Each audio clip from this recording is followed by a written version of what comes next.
நிலவிடம் வாடகை வாங்கி விழி வீட்டில் குடி வைக்கலாமா? நாம் வாழும் வீட்டுக்குள் வேறாரும் வந்தாலே தகுமா?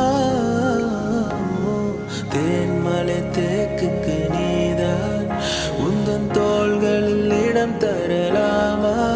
நான் சாயும் தோள் மேல் வேறாரும் சாய்ந்தாலே தகுமா?